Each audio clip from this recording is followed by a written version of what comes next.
Bonjour à tous, bienvenue dans Allo Fiston, je suis avec Emeline aujourd'hui. Bonjour Emeline. Salut Louis. Alors aujourd'hui, épisode un tout petit peu particulier puisque nous allons recevoir dans quelques instants un invité qui viendra nous témoigner de la manière dont il a aidé une entreprise à se développer.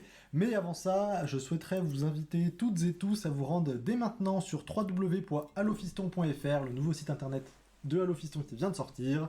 Vous retrouverez tous nos épisodes, des surprises exclusives et également un questionnaire parce que nous serions très heureux d'en savoir plus sur vous qui nous écoutez.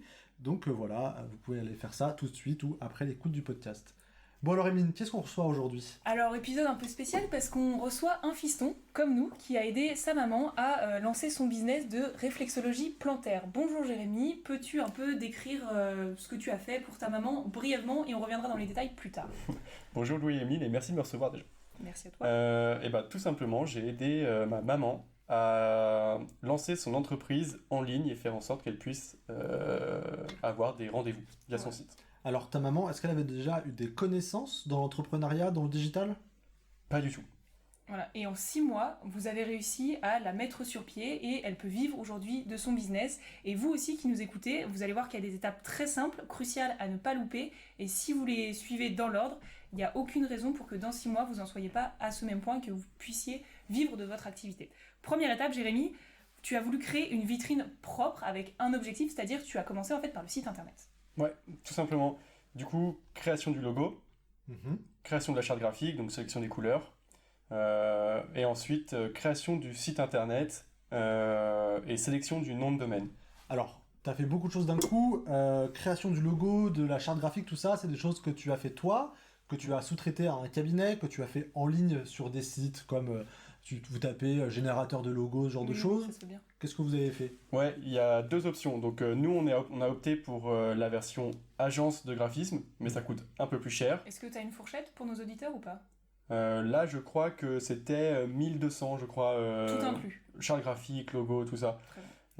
La charte Et- graphique, c'est votre marque, votre empreinte, et qui va faire que quand on va regarder n'importe quel contenu que vous produisez, on va vous y associer. Ouais, exactement. Le code couleur. Charte graphique de Spotify, le vert et le noir. Exactement. Et donc voilà, si jamais, donc option agence et sinon option logo générateur sur internet, super, gratos, vachement bien pour une V1. Donc on a notre logo, notre charte graphique. Tu nous as aussi parlé de nom de domaine. Comment ça se choisit un bon nom de domaine ? Ouais, déjà le nom de domaine, c'est votre adresse sur internet. Donc là, tu parlais de votre site internet tout à l'heure, www.allofiston.fr. Ouais. Donc ça, c'est le nom de domaine. C'est comme ça que les gens vous trouvent. Un bon nom de domaine, ça se choisit. Déjà, il faut qu'il y ait le nom de votre entreprise, le nom de votre service. Comme tu l'as dit au début, ma mère fait de la réflexologie plantaire. Donc quand on a choisi le nom de domaine, c'était clairement le nom du cabinet, réflexologieplantaire.fr. Bam. Comme ça aide pour le référencement après en ligne. Alors c'est une très belle comparaison, donc voilà pour le nom de domaine. Maintenant, la question qui se pose pour toi, qui s'est posée, c'est comment faire un site internet. Alors toi, tu sais très bien faire parce que c'est ton métier, mais pour les auditeurs qui nous écoutent, quels outils sont pratiques pour faire des sites internet sans trop de difficultés ? Moi, je vous conseille WordPress. C'est vraiment ce qu'on appelle un CMS. Ça vous permet de construire des sites très facilement, sans vous prendre la tête et sans une ligne de code. Très pratique, voilà. Et dessus, on peut venir brancher en fait un petit système qui s'appelle Divi. D-I-V-I pour ceux qui nous écoutent. Divi, ça permet à n'importe qui de créer un site internet très facilement, très rapidement, sans se prendre la tête.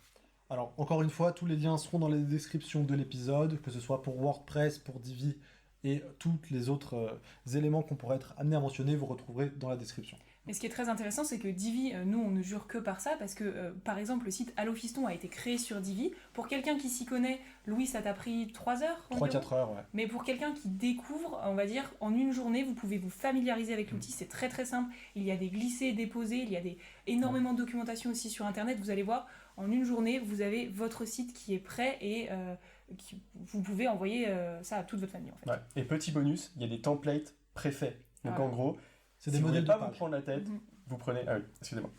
Voilà. Si vous voulez pas vous prendre la tête, vous avez juste à sélectionner un design qui vous plaît et ensuite Voilà. vous pouvez éditer, changer le titre, changer les petites couleurs et tout, c'est super. Alors du coup, un site Très bien, mais pourquoi faire? Dans quel objectif? Alors ça, c'est une règle de base dans le marketing digital. Si vous construisez un site internet, si vous construisez une landing page, quoi que ce soit, vous devez d'abord définir l'objectif de votre site internet. Et il faut qu'il soit unique. Et il faut qu'il soit unique. Dans ce cas-là, c'était? Et là, dans le cas de ma mère, c'était tout simplement la prise de rendez-vous en ligne. Donc, toute l'architecture du site, tout le site a été pensé pour obtenir un rendez-vous très rapidement. Comment vous avez géré la prise de rendez-vous en ligne? Je suppose qu'il a fallu automatiser ça d'une manière et pas qu'elle reçoive plein de mails dans la journée. Êtes-vous disponible mardi à 14h? Exactement. Le but n'est pas qu'elle passe son temps à répondre à des mails. Et l'avantage de WordPress, c'est qu'en fait, on peut venir brancher plein de petites choses sur votre site internet, et notamment ce qu'on appelle un plugin. Désolé pour l'anglicisme, mais c'est le mot. C'est un outil. C'est un outil qui permet en fait la gestion de rendez-vous. Donc nous, on a utilisé Calendly, mais il en utilise une flopée. Vous allez voir, il y a tout un annuaire de plugins que vous pouvez utiliser. C'est absolument super. Voilà, donc là on a notre vitrine propre que tout le monde peut voir avec un objectif, la prise de rendez-vous. La deuxième étape, c'est quoi, Louis? Alors la deuxième étape, tu nous disais tout à l'heure en préparant cette émission que ça a été une étape de structuration.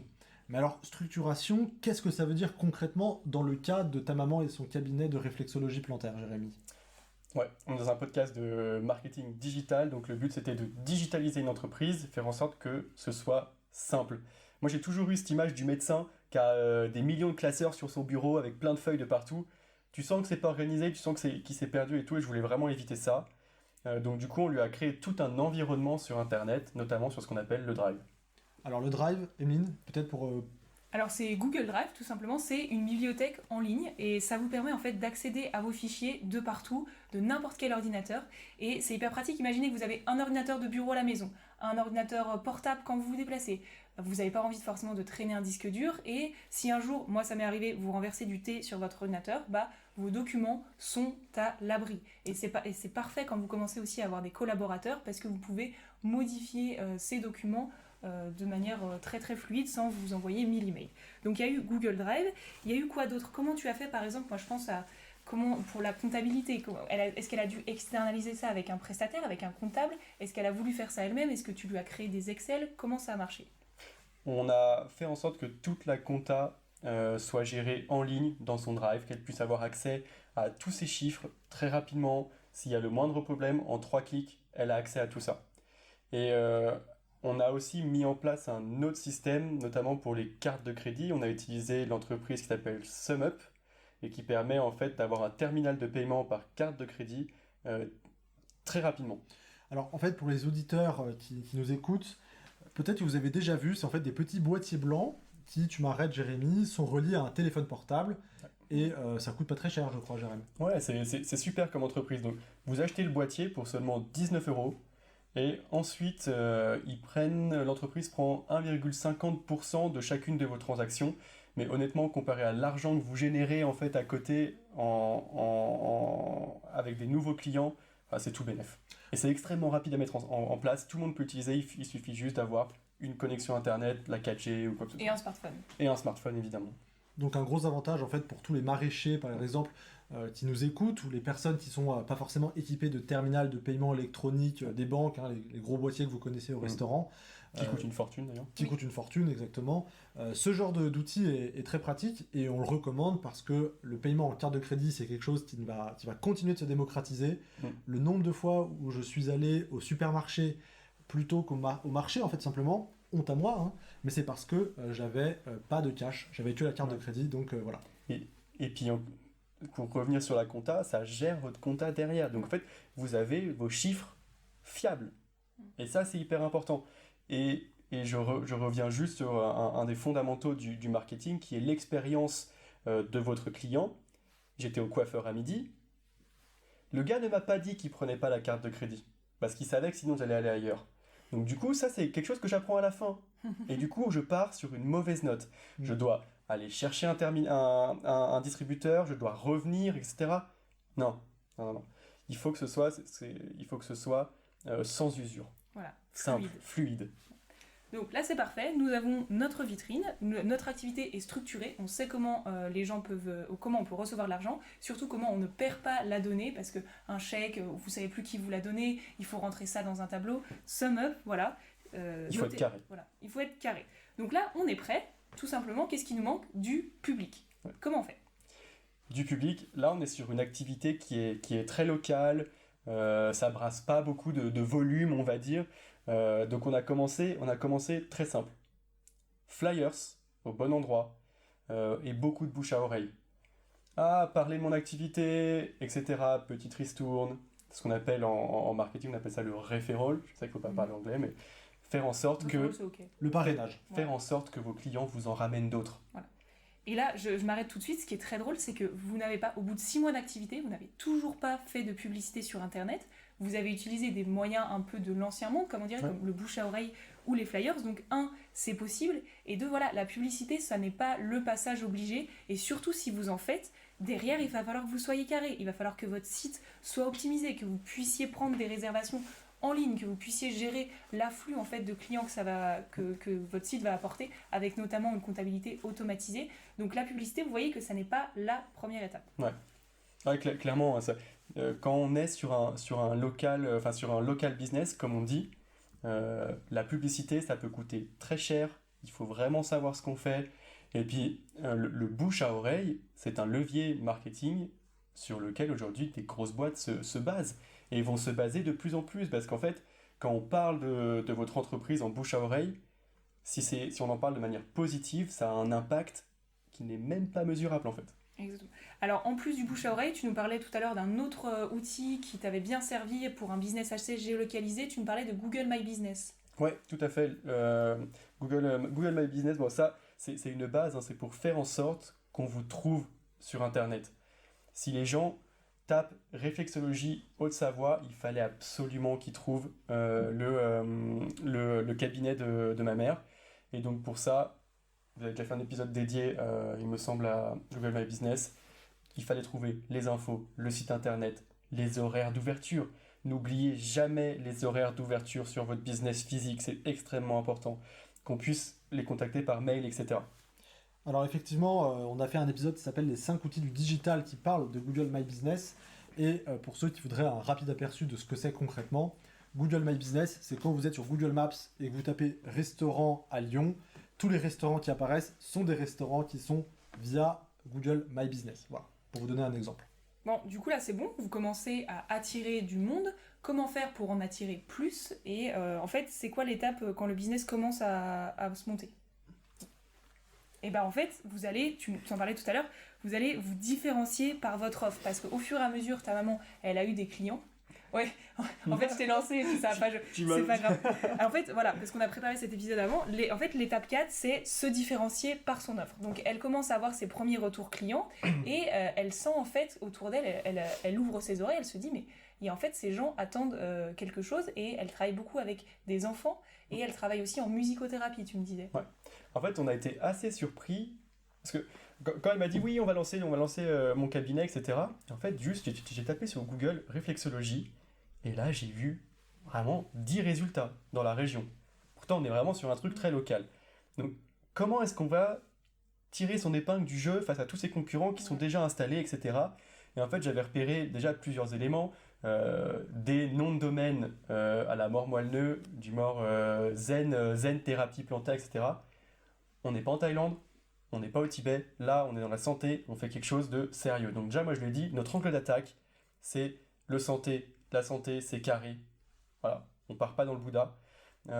Ensuite on est sur une hyper spécialisation, c'est-à-dire que quand vous allez au resto et que vous voyez un menu avec 70 lignes, qu'est-ce que vous vous dites? C'est surgelé. C'est surgelé. Si vous êtes un resto asiatique qui fait à la fois des plats chinois, à la fois des plats vietnamiens, à la fois des plats thaïlandais, en fait, on va être ok. On va manger, mais on va pas forcément prendre du plaisir. Oui. Pourquoi? Parce qu'en fait, le cuisinier n'est pas forcément hyper qualifié. Eh oui. Alors que quand vous allez voir le menu d'un très bon restaurant, il y a un plat. Il y a un menu. Et vous savez qu'il va être excellent. Et donc du coup, nous on est parti sur cette stratégie de l'hyperspécialisation, donc notamment dans la réflexologie plantaire sur les enfants atteints de l'autisme. Et derrière, on va faire de la musicothérapie aussi. Alors, comme ça a l'air un peu fou, mais je vous promets que les résultats sont absolument incroyables. Donc, voilà, différenciation par rapport aux concurrents. Et ce qui est dingue, c'est qu'aujourd'hui, ta mère vit de son activité alors qu'elle est sur une niche. Et ça, c'est hyper important. Souvent, quand on se lance, on a peur de restreindre son audience. C'est pas vrai. Si vous vous spécialisez, si vous faites quelque chose de très bien, il y aura, comme tu l'as expliqué tout à l'heure, un phénomène de bouche à oreille. Les gens vont se déplacer pour vous voir et les gens n'ont pas peur de mettre la main au portefeuille. La rareté a de la valeur, c'est un des concepts de base. Les personnes se déplacent à travers les régions pour un tel service. Ouais. Puis en plus, on touche aux enfants, enfin c'est l'amour, c'est de l'émotion de base, voilà. Hein. Donc, complètement, il y a une règle qui est très vraie, c'est qu'en fait, dans les petites mares, tous les poissons se connaissent. Et si vous tapez la petite mare, entre guillemets, de la réflexologie plantaire chez l'autisme, une personne qui est vraiment satisfaite par ce service sera beaucoup plus facilement apte à en parler aux autres personnes qu'elle connaît qui sont atteintes du même problème, en tout cas du même besoin. Et du coup, certes, la mare est plus petite, mais le bouche à oreille va plus vite. Parfait, Charmant. j'aurais pas dit mieux. Alors la cinquième étape, tu m'en parlais tout à l'heure, c'est le futur en fait du business pour ta maman. Il faut peut-être aller sur d'autres leviers ou des canaux qu'elle n'a pas encore envisagés. Qu'est-ce que c'est ? Ouais, déjà ça a été, ok, très bien. On a sécurisé une première offre, on arrive à avoir des clients.